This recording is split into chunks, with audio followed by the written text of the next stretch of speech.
What's up, everybody? Mike Golick Jr. back here on the Bleacher Report college football streams. As always, we appreciate everyone stopping by, checking us out on the BR app, on the YouTube channel. Should be a great time today as we've got plenty to look forward to, getting ready to turn the calendar to 2026. And with that, we got some great college football games coming up, not only as bowl season continues to go, but get into the quarterfinals of the college football playoffs, since it feels like it has been 84 years since we had those opening round games on home campuses, or maybe that's just me. But either way, hope everyone's had a safe, happy, and healthy holiday with their family and friends. You are our friends in the chat. As always, you make this thing go. So hit us up in the chat. Let us know if you got questions, comments, concerns, anything alike as we get going today. As you'll see over on the handy-dandy this side. I got bad screen gestures here. My Vanna White game is off. We got plenty to get to today. Our usual rounds of overreaction or nah. We'll look at some of the best and brightest future NFL stars in the college football playoff this year, quarterback trust tree, and a little transfer portal matchmaker as we eye the offseason, where we know going to be plenty of guys in the portal looking for new homes as we go along here,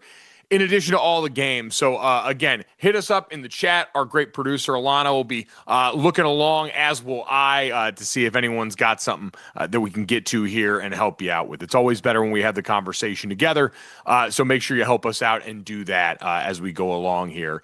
In the meantime, we mentioned we got CFP games coming up. Going to be incredible here as we look ahead to these games. Starting off, we'll have the Capital One Orange Bowl coming up on January 1st at 9 a.m., followed by the Rose Bowl, Alabama and Indiana, Ole Miss and Georgia, the nightcap on Jan 1. We know Miami and Ohio State going to be the December 31st matchup to kick it all off on New Year's Eve. So don't need to go out to the club. You can stay home and watch a rematch of the 2003 National Championship game and all the things that ensued from there. So with that in mind, a lot of people asking the questions, because you look on the screen we see right now, it's a brave new world where Alabama is a pretty sizable underdog against the Indiana Hoosiers that have burst onto the scene in year 2 under Curt Cignetti. Miami, almost a double-digit dog against the defending national champion Ohio State Buckeyes.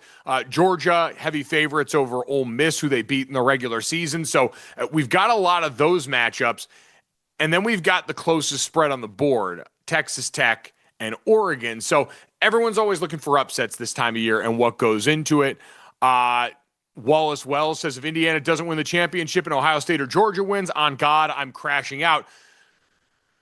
Deep breath. Now, I understand it. Like, this seems like IU team of destiny year. You've got the Heisman Trophy winning quarterback in Fernando Mendoza. You've got a team that just beat Ohio State in the Big Ten championship. So I understand it.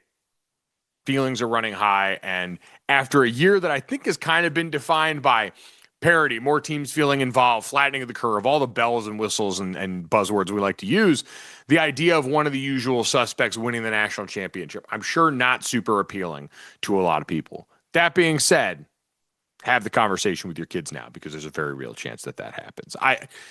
Indiana's going to be very interesting. I think they've got more than enough to beat Alabama, but we'll see. Speaking of those Ducks, Sunshine 4422. Let's talk about what I think is the potential for an upset on the weekend. Now, it feels like a cop-out because it's barely an upset. It's a 2.5-point spread.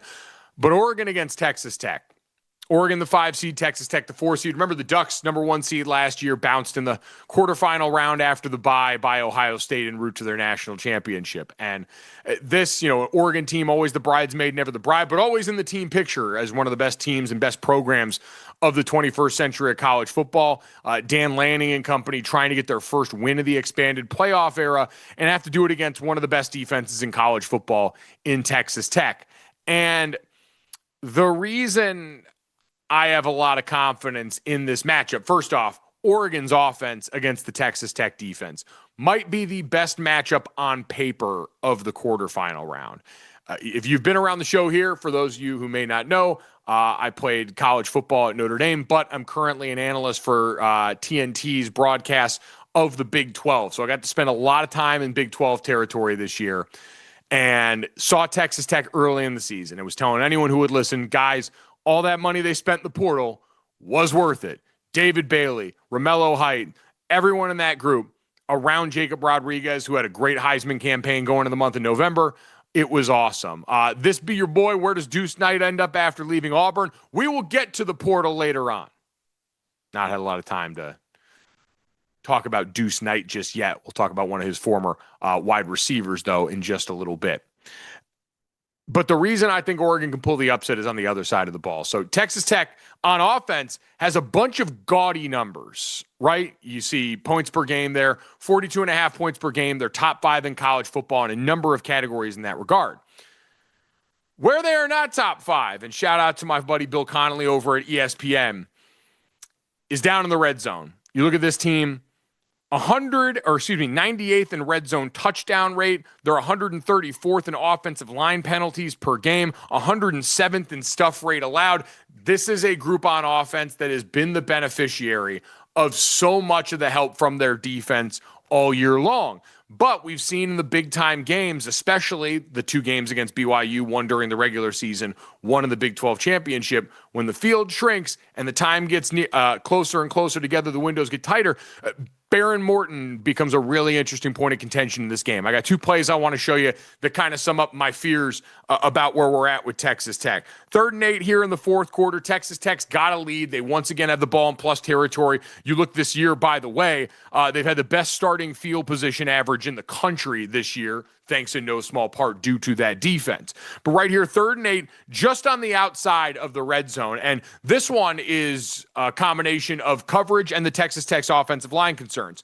So we'll run through it right here. You see, muddle around the line of scrimmage, 3-man rush that ends in a sack when the fourth guy inserts there. So as we see it again, you look up here, you got all these bodies on the back end of the defense here. So you've got 4 on this side over 3, you've got 2 over 1 right here, and then you're going to have that sort of like muddle huddle around the line of scrimmage. This I can tell you as a former offensive lineman, they want you to declare protection and give one-on-one matchups. So when they walk those guys up, we used to call it 5 down, right? Each of us has the guy in front of us. It is a one-on-one situation. You follow your man and sort it out accordingly. You got bodies around the line of scrimmage. I want to get back. I want to sort things out, and I want to try and help my quarterback out. The problem is that it also gets you back on your heels. And what these guys playing up close by the line of scrimmage can do is it can prevent your offensive guard 6'7". Damn you, Dreaming Seeker. Damn you.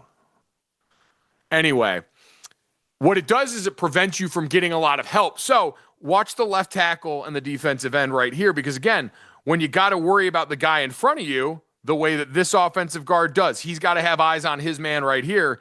It leaves a one-on-one matchup in the back end, and we see Morton's got to pat the ball, and by the time he gets to go to step up in the pocket, that's when that last rusher inserts himself. We call that a green dog, where if your guy stays in protection, then you can trigger as the back, but they were kind of trying to account for that in the play calling. So that's the first area of this that becomes difficult, is I think at times the protection from this group up front can be had, and Oregon's got plenty of talent on their defensive front. Then I want to show you this one. The next play that we got is Behren Morton down lower in the red zone and some of the issues that come up at times with accuracy here. So you're going to see 3rd and 8 down in the red zone. This point, they're down 7-0 in this game, and BYU is able to tackle them short. Now, what you're going to get on this play when you look at the bottom of the screen, so you look over on this side here, and what you're going to get is a pivot route. So the receiver is going to cut in and then pivot back out here. This throw is about timing and precision, right? It's no guarantee that he scores when you're throwing short of the sticks, but you're going to see you very clearly get this defensive back off balance. Watch the way that he reacts to this move in here from the wide receiver.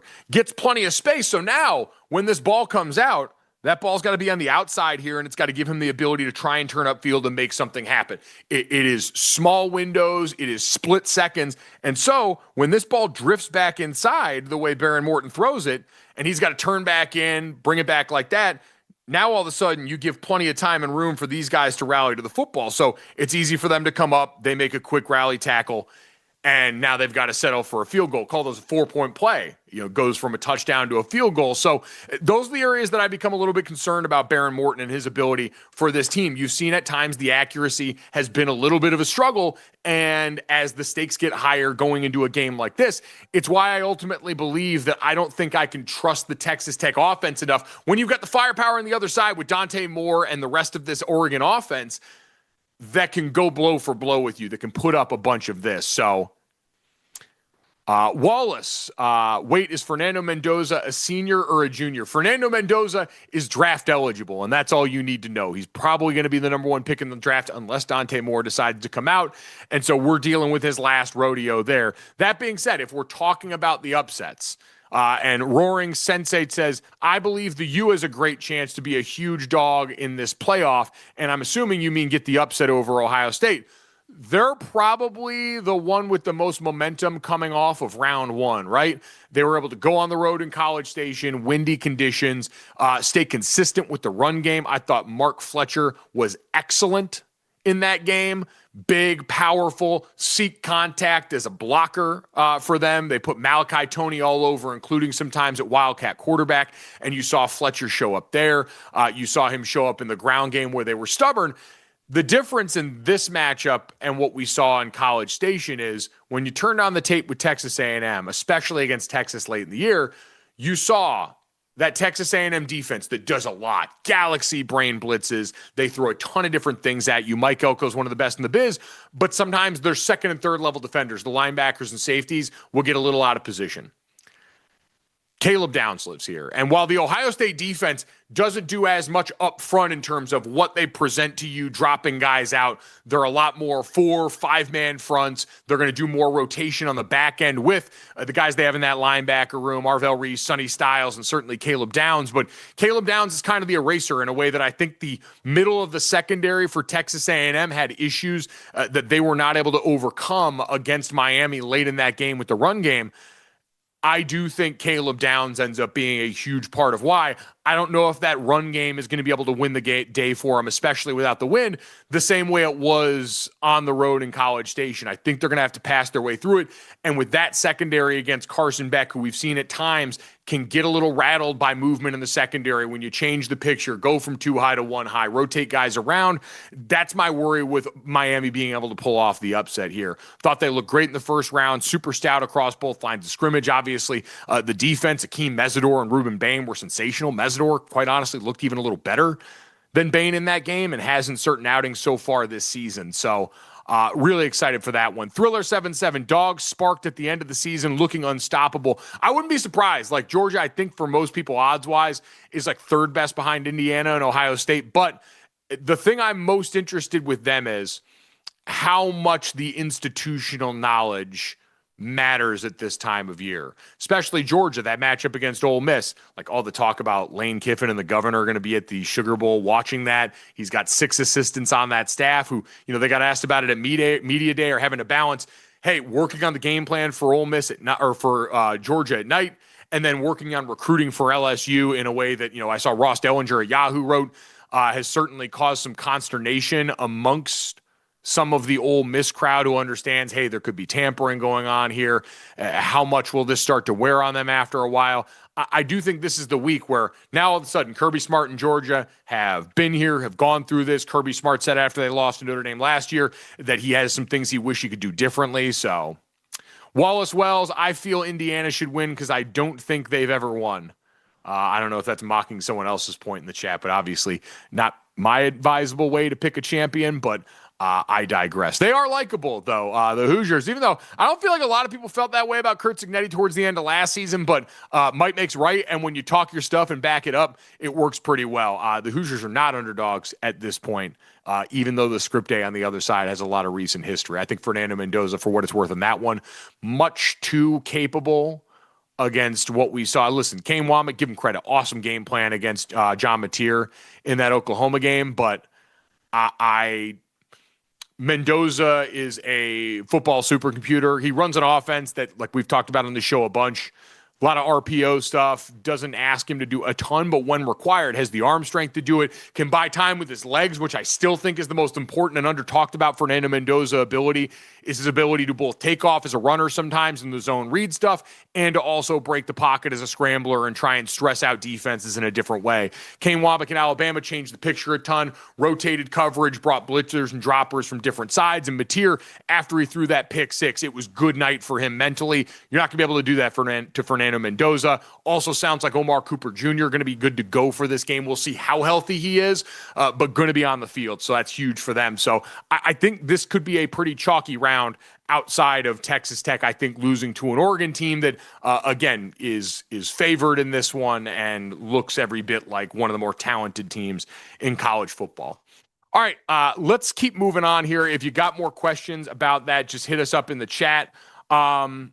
We'll hit on this one. I know someone asked about, do you think IU gets a top transfer QB? We can talk about that in a little bit when we play Matchmaker. But first, let's do a little bit of overreacting or not as we look along. And start with this. Bowl games are dead. Overreaction or not? Overreaction. Like, I understand. I am a Notre Dame alum, as evidenced by the fun stuff in the background here. And I know a lot of people think Notre Dame killed the bowl season by opting out after having the rug pulled out from under them on Selection Sunday. But I can assure you, as someone that was at the Pop-Tarts Bowl, where they would have been, watching BYU and Georgia Tech play a phenomenal game, bowl season seemed pretty good. I'm sure the television ratings are going to reflect that last year in similar circumstances, they still did good numbers, enough for ESPN to want to put a bunch of these bowl games on again. And I think embracing the absurd, being a bit of counter programming is the way to go, right? Like, you still had great moments. Christmas Eve watching the Hawaii Bowl. I played in the Hawaii Bowl my redshirt freshman year. It's a tale as old as time. It's a rite of passage. Gather your children around the screen. Timmy Chang went out there in his fourth year and got them 9 wins on the season. Awesome. The best record they've had since. Nick Rolovich, who was the interim head coach for Cal on the other side, was there and went 10-5 back in the day. Backup quarterback throwing the game-winning touchdown, awesome. Boca Raton Bowl, Toledo tried to climb back from an 18-point lead, ultimately ends up losing to Louisville, who ate beans out of a trophy. Scooters for Coffee Bowl in Frisco, they dumped cold brew on the winning coach. Bad Boy Mowers Pinstripe Bowl, Terry Smith got grass clippings dumped on him. Like, this is great. Wallace Wells, the ball guy on your screen, Mike Golick Jr. here, former Notre Dame offensive lineman, current talk show host over at FanDuel Sports Network, but also analyst here on Bleacher Report. We do this pretty much every week. We did it weekly during the season. Obviously, the postseason schedule is a little bit different. If you're new, great to meet you. We're happy to have you in the chat. But the list goes on and on. I think the tales of the demise of bowl season are grossly overstated. Could it shrink? Absolutely. Bowl season has never had to have a strict number of games. Like, I think we played the last LA Bowl this year, that one sponsored by Gronk. There was hardly anyone in the crowd here at SoFi. Welcome to Los Angeles. I think overall, though, it's going to be about where is your team and how much does this matter to you, the 15 extra practices. BYU and Georgia Tech in the Pop-Tart Bowl was a great example. Bear Bachmeier, young quarterback ascending after a great first season with BYU, wanting to continue more reps as they springboard into next year. Georgia Tech, season that ultimately doesn't end in what they want in the ACC, but sending Haynes King off on a great note after an incredible career in a season where he averaged almost 350 yards a game. For everyone, it's going to mean different things. Willie Fritz in Houston wanted to get a 10th win in the second year for him at the helm of the program against an LSU team on the other side that's just waiting for Lane Kiffin in his leather jacket to come down out of the booth and onto the sideline. Like, there are going to be teams like Notre Dame, like Iowa State, like Kansas State that opt out. Rollins Gregory, and he was dumb to skip the bowl from purely the ability to do extra practices. Now, I didn't know this either, even as someone that covers it. It's not oft talked about, but you do have practice time. You have to have a 7-day window after Selection Sunday where you don't do any activities. But Notre Dame did have, according to the 20-hour week that you 20-hour a week rule you have for the rest of the year, they did have some practice time. I don't know if they were padded, but they got to do individuals. They got to do some things together. So there was still an opportunity for them to get on the field. And I'm sure that was a factor in how they viewed this decision, because you're right. When this decision was originally made, that was one of the points that I actually said was a good one. Would you, as Marcus Freeman, regret giving back some of that practice time if you were not afforded it otherwise, going into next season in 2026, where Notre Dame does think that they have a good chance of pulling something off? By the way, Marcus Freeman coming back to South Bend to coach for another year. Hell yeah, boys. Any upcoming bowl games to look into, by the way? We got some really good ones coming up. Iowa and Vandy still have to play. Texas and Michigan in the Citrus Bowl. Duke and Arizona State. Utah and Nebraska. We got TCU and USC tonight in the Alamo Bowl. Like, there's good stuff out there. Don't let the naysayers and the people that want to just do this and, doom and gloom everything, because this sport loves to make something into everything more than most. There's a lot of fun stuff out there. Overreaction or not, UNC is absolutely cooked. I'd say not an overreaction. Like, They rallied a little bit, and at one point were like 4 points away in the middle of the season, I think against Cal and Virginia, from potentially being bowl eligible. They won 4 games this year. Now I saw was looking to hire Bobby Petrino. I don't know if they made that official yet or not, but team finished 4-8. Excuse me. Their program's worst record since 2018. They lost to all 3 in-state rivals for the first time since 1989. And listen, like the Bill Belichick girlfriend stuff made for some funny headlines in the offseason, but to me, it's just more about Bill Belichick came in here and I think saw in modern college football, yeah, there's some corollaries that him and, Mike Lombardi had to what they experienced in the NFL in terms of roster building and player acquisition. But like, it's a different ballgame out here right now. And Bill Belichick just trying to come in here and put rings on the table in recruiting or do it the way he did. Like, we'll see if it bears them fruit this offseason. Bobby Petrino is someone who is a proven developer on offense. I mean, you look at Arkansas this year where he ended up as the interim head coach, but was the offensive coordinator. Like, they could still sling the ball around. They put up points on plenty of the teams that we're seeing either get close to or make deep postseason runs now. So it's just going to be a matter of can they siphon enough talent away to come play for a guy in Bill Belichick who's in his 70s and does seem a little bit distracted relative to what we had seen from him for over 2 decades in New England. Last but not least, overreaction or not, Michigan will win a natty under Kyle Whittingham.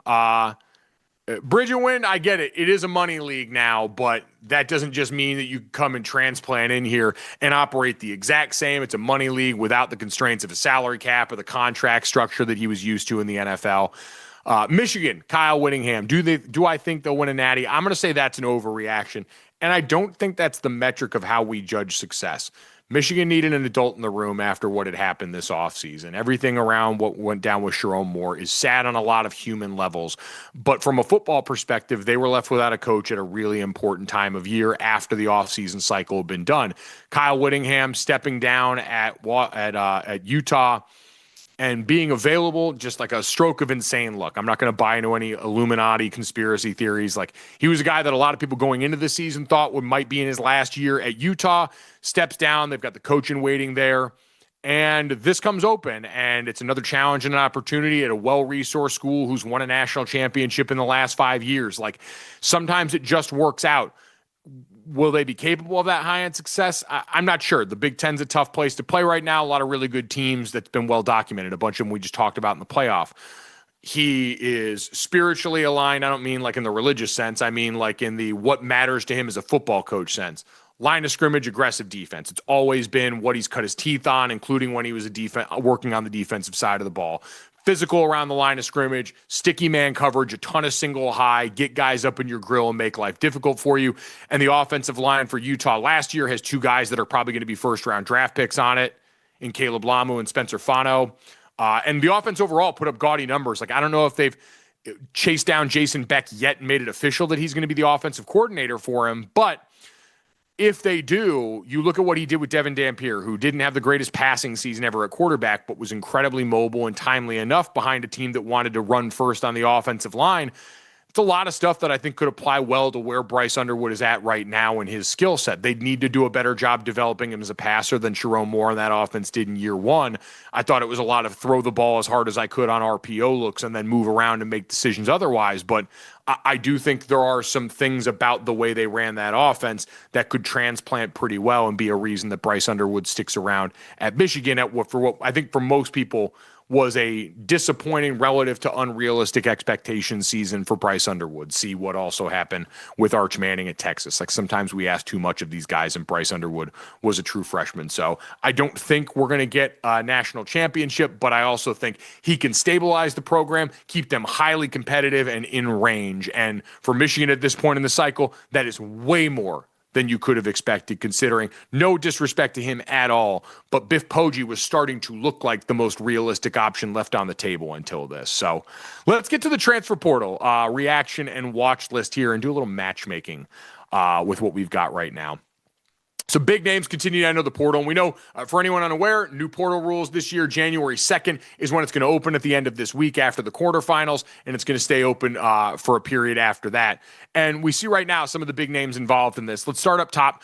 Trey Wisner was at Texas this last year, led the Longhorns in rushing this season with just under 600 yards, threw his name in the portal, and I think for them, really interesting fit. Obviously, rivalries mean different things at this point in college football for everybody, but just to stir some stuff up.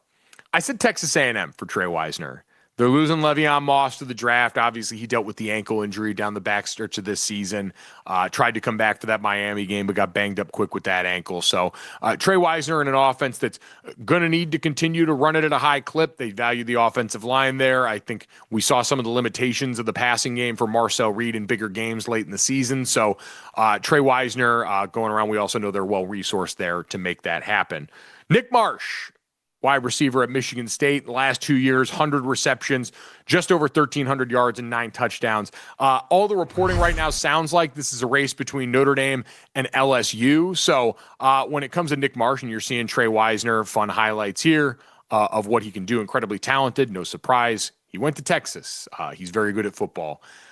So as we take a look at him there and go Texas A&M with some of the fit that we could see, onward we go to Nick Marsh, who, again, call it the homer play here, but I think Notre Dame and Nick Marsh seems like a pretty interesting matchup here. Listen, playing in Lane Kiffin's offense is certainly enticing in a lot of ways, but I think if you're Nick Marsh, you look at what they had this last year with Malachi Fields coming over, the job that he did playing that big-bodied X-wide receiver spot in a Notre Dame offense that's got a great quarterback to sell you, like maybe Trinidad Chambliss ends up coming to LSU and being the guy for the future. For them, there are no questions about that in South Bend, and I think talking to coaches this season, the quarterbacks are a huge part of the recruiting pitch for these guys in the portal.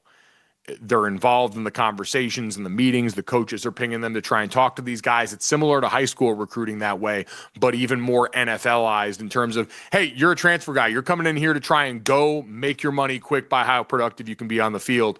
And to see what CJ Carr did last year in this offense that's going to be largely the same, sans the two running backs. Maybe they got to air it out a little more. Seems like a good fit.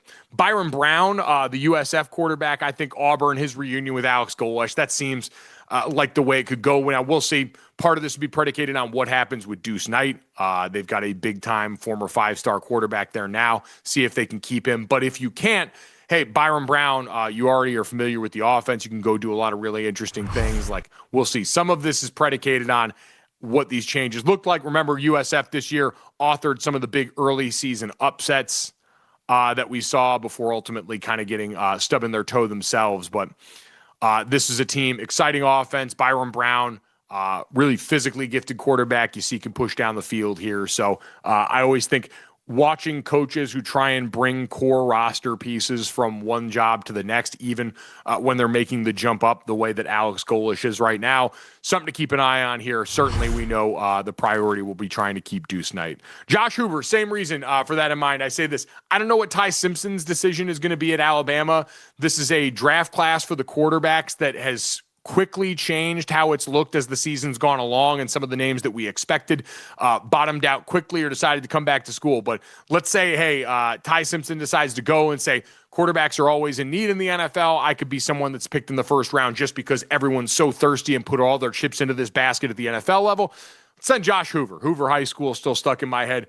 Josh Hoover, I do think, going to be highly sought after here, and a bit of connective tissue. His primary contact when he was being recruited by Indiana was Nick Sheridan, who's now the co-offensive coordinator for Bama for Kalen DeBoer at Alabama. So would be interesting. That's an offense that has really been one-dimensional, so they need a quarterback that can sling it all over the yard the way that we watched Hoover do it with a lot of this season at TCU. Chaz Coleman, the true freshman pass rusher, leaving Penn State along with a host of others. This is another one. I follow the coach, Jim Knowles, going to Tennessee. Seems like a good place to follow. Tennessee on defense, fast and aggressive, fits that style. Has put a ton of dudes in the NFL along the lines of scrimmage in the last few years. So give me Chaz Coleman following Jim Knowles, who this season didn't go the way anyone expected at Penn State. I still think very highly of him as a coordinator.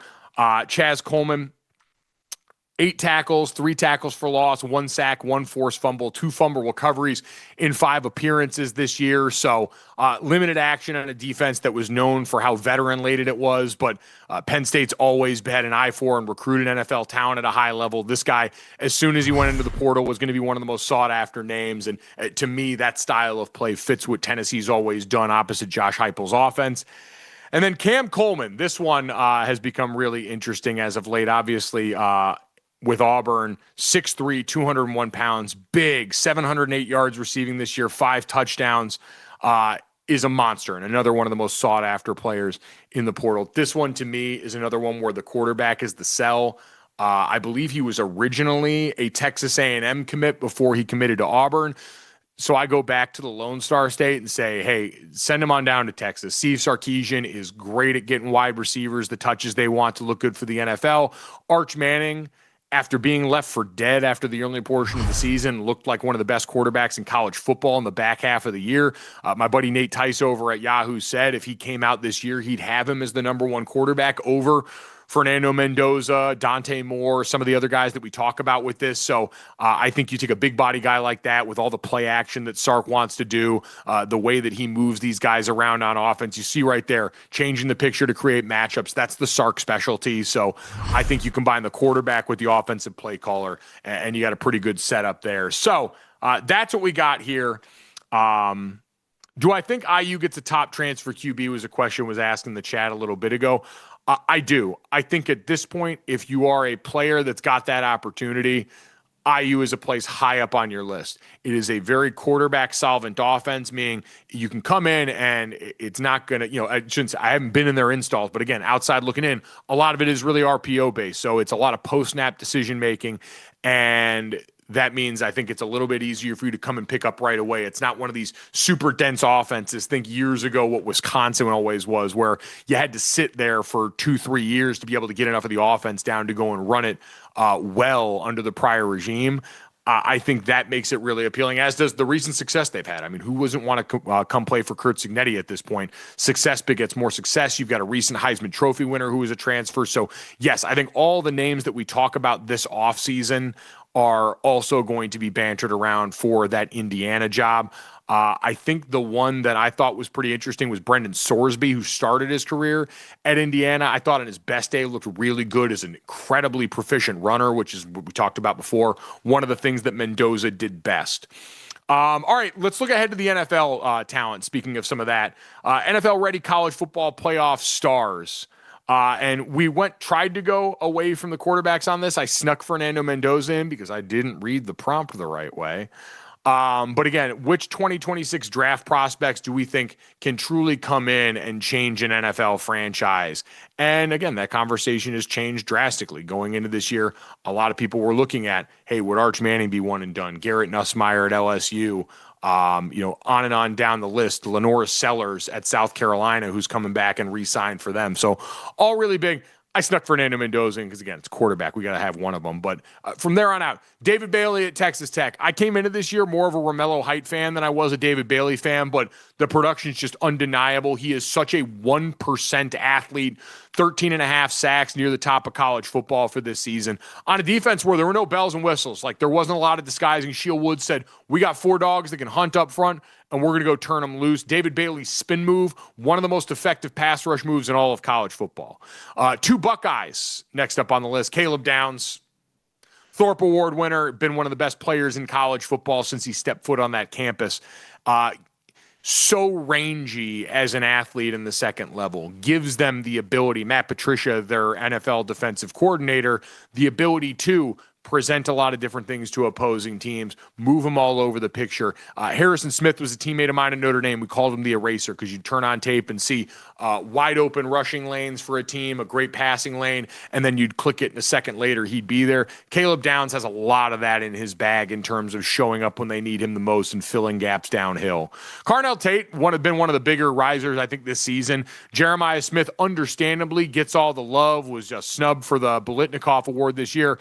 Carnell Tate's been excellent this season opposite him. This Ohio State offense hasn't pushed the ball down the field as much as you'd expect, hasn't been as explosive as you'd expect.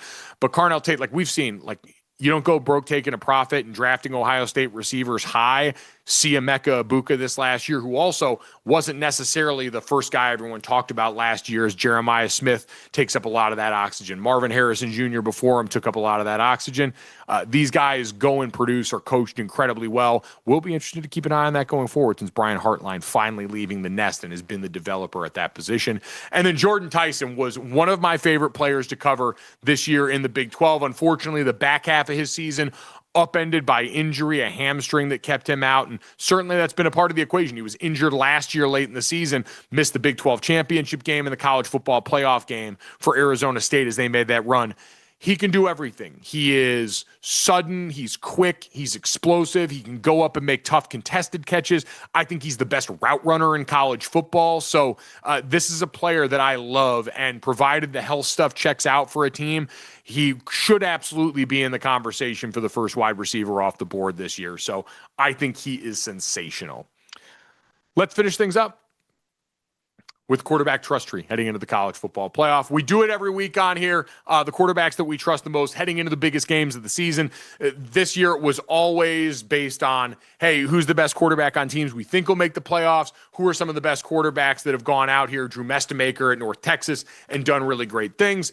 We go 1 up top, 2 in the middle, 5 down below. And Fernando Mendoza, to me, the reigning Heisman Trophy winner, probably gets to be first on this list. But again, for all the stuff I've said about their offense, he has got high-end arm strength, can put the ball over the field, is an insanely accurate passer, and mobile enough to help you, maybe not break away and be a truly dynamic scrambler, but enough, especially at the college level, to be a plus runner when they need it the most. He's been through some big moments. This level of competition will certainly take a step up as they go deeper into the playoff, but hey, man, being able to put up even as many points as they did against Ohio State's defense, worth its weight in gold. Dante Moore, Trinidad Chambliss next in line for me. Trinidad Chambliss, too, going to have his work cut out for him. Georgia, the secondary's been the weakness. He's going to have to put up a bunch of points there. As a runner, he's been huge for them down in the red zone. As a passer, I thought he's been much improved as the season went along and since he took over that job. Dante Moore, there's a reason he's getting talked about as buzz for the potential number 1 pick in the draft. He's the most talented quarterback they've had since Dan Lanning got to Oregon. Bo Nix is doing great in the NFL. You had Dylan Gabriel last year, who was a transfer with a bunch of reps under his belt. Dante Moore, there is no comparison in terms of where he can put the football, the arm talent, all those different things. And last week against an inferior opponent, you saw them air it out all over the place. You saw him play with that confidence. As long as his offensive line is healthy and they're able to have a ground game that they are kind of stubborn with against Texas Tech, I think he can be one of the differences in this game. And then the bottom row there, Julian Sand, Ty Simpson, both guys that flirted with tier 1 and 2 during the season. Julian Sand probably going to need to do the most too against that Miami defensive front in a lot of ways. Ruben Bain and Akeem Mesidor, we talked about. The Ohio State offensive line is good, not great, and that defensive front he's getting ready to go up against, even in the middle. We don't talk about their D tackles enough. Great. Ty Simpson's got a lot on his plate because they can't run the ball. Gunnar Stockton, been here last year, high leverage experience, coming in halftime of the SEC title game, playing against Notre Dame late in the playoff last year. He's looked a lot better. He's tough as nails. He's made some big time throws as this team got better late in the season. And then Carson Beck and Barron Morton, probably the two I have most questions about. Carson Beck, can you put the ball in his hands with the game on the line? And can he avoid the big mistakes, 6 interceptions in their 2 losses? As they lost 2 of 3 during the middle of the season. And Barron Morton, we talked about earlier in the show. All very good players, but when we're grading on the curve of college football playoff, this is how we organize them. This is how we view them. And these are the guys that are going to get going, either make me eat my words or prove me right come January or December 31st and January 1st as we get set for these games. As always, hey, thank you guys for stopping by here. We do this every week during the season. It's been a ton of fun interacting with everyone in the chat. Thank you to Ryan, who's been our producer, Alana, who's produced today and earlier in the season, for all their hard work getting everything ready to go. Everyone in the chat, as always, whether it's on the BR app, the Bleacher Report YouTube channel, you guys are the engine that makes this whole thing go. It's a ton of fun chopping it up and talking with you every week. Everyone, hope you had a safe and happy holiday. Hope you have a happy new year. Hope you enjoy all the games, the bowl games, the CFP, everything in the middle, and we'll be back here soon to talk to you again. Have a good one.